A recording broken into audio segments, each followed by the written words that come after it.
Well, if you are just joining us, the Supreme Court has just made the announcement that it has upheld all of the provisions of what even the administration now calls Obamacare. And that includes the individual mandate that will require you to buy insurance. It includes all the other provisions that were challenged. Everything has been upheld. Our insurance expert, Craig Gussin, joins us here this morning. And, Craig, I don't know if that makes this a longer conversation or a shorter conversation because now, in essence, nothing has changed over what you and I have been talking about over the past 2 years or so. Nothing's changed. It's now probably going to go, as you and I were just talking about. What they said is no one's been hurt yet because they have not been taxed. Okay, so to make this clear to folks, they kind of, I understand they ruled that the individual mandate forcing you to buy insurance is in essence a tax. The government has the right to tax and spend. Right. But since nobody has been taxed yet on health care in that regard, right, forced to buy it or penalized for not buying it, so nobody's been harmed, so the Supreme Court says, well, we don't have anything to talk about yet in that regard. That's exactly as far as the individual mandate goes. January 1st, 2014, everything starts, and at that point, first time somebody gets taxed, they're going to go, hey, you can't tax me, I don't have to buy health insurance, and then we're going to be back to the Supreme Court. Okay, so that particular part of the ruling, which was the thing that if anything was going to be struck down, people thought that would be the thing. Yes. The government forcing you to buy insurance. They haven't forced anybody to do it yet, so the court says, oh, okay, we'll wait until that happens. Then you can come back and see us again. That's exactly the point. Okay. So. What happens then? Does everything stay on track right now? Certain things have already happened, like kids can stay on their parents' insurance up to 26 years of age. Correct. How has that gone, the implementation of that? Smoothly? It's actually gone well, and actually a lot of the insurance companies even came out 2 weeks ago and said, even if the law changes, we're going to keep that. It doesn't cost the insurance company a lot of money to keep kids under 26, because in most cases the kids are pretty healthy. And that was very, very popular, and yes, so insurance companies had said that they would react and actually keep that, even correct, if it was struck down. They would voluntarily choose to keep that. Some of the other things that are popular, not putting a lifetime cap on coverage. Same thing. People like that. People like that. Insurance companies said the same thing. One of the local insurance companies told us a couple years ago that they've had one claim in their history that went over the maximum lifetime benefit. Right. So that's changing, not a big deal. The concern I had was kids under 19, would that stay if everything's changed? And everything's going to change. California is going to have an exchange either way, January 1st, 2014. So everything that's been going up to this point is going to stay the same.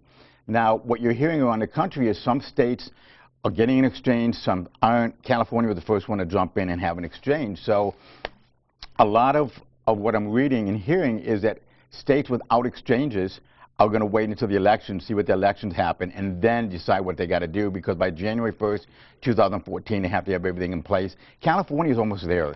So for us, the good part of all this is for California citizens is that my biggest concern that you and I have talked about, if they got rid of the mandate and kept everything else, our rates have nowhere to go but up, and we're going to start looking like New York, New Jersey, and Massachusetts, which have the highest rates in the country. We have the 8th lowest. So on a good point is that our rates won't skyrocket as bad as I expect them to be prior to a couple, 10 now, so going forward here, I know there had to be some thoughts among insurance companies that they probably hoped certain parts of this would not go through and that this might halt the process. What are insurance companies dreading going forward? I've talked to some and heard different people talk about it, and the only concern that they always had was the mandate, because if you don't have to buy health insurance, but it's guaranteed issue whenever you want it, then we're going to end up having what New York, New Jersey, and Massachusetts has, which is, you and I have talked in the past, I have a client who lives in New York, age 59, spends $1,850 a month for a $1,000 deductible plan that in San Diego would cost between $500 and $600. So the rates would have to skyrocket if there's no mandate to buy, but you can buy it whenever you want. So I like the idea. If you're going to do it, I think the way to do it is keep everything. So at least people have to buy it. My big concern now is that the tax, as they call it, the first year is $90 a year. So there really isn't an incentive to really go out and buy health insurance. There's not an incentive, you say. It's cheaper just to, if somebody does call you on it and say, well, you don't have insurance, it's going to cost you $90. You go, that's cheaper than buying the insurance. Exactly. So quite a bit cheaper. a lot cheaper. So that's a concern we had. What we'd like to see end up happening is changing that and say if you don't get health insurance when you're allowed to January 1st, 2014, that they do like Medicare Part D, the prescription part, where if a senior doesn't buy it when they qualify, they have to pay a fee of an extra 1% for each month they wait. So if you wait 20 months, your rates are going to go up 20% for the rest of your life. And I think something like that would make it more fair. So a lot of folks were concerned, the opinion was expressed that if Obamacare goes forward as structured right now, and the Supreme Court has said it can do that now, that choice was going to be diminished. You'd have fewer choices in terms of health care, and you'd eventually end up with a single-payer system anyway. Do you see it heading in that direction? What happened was, I just came back from a meeting that basically talked about all this. There's going to be a platinum, gold, silver, and bronze plan that you can choose from. The platinum is 90, they picked the Kaiser HMO 30 plan as the plan.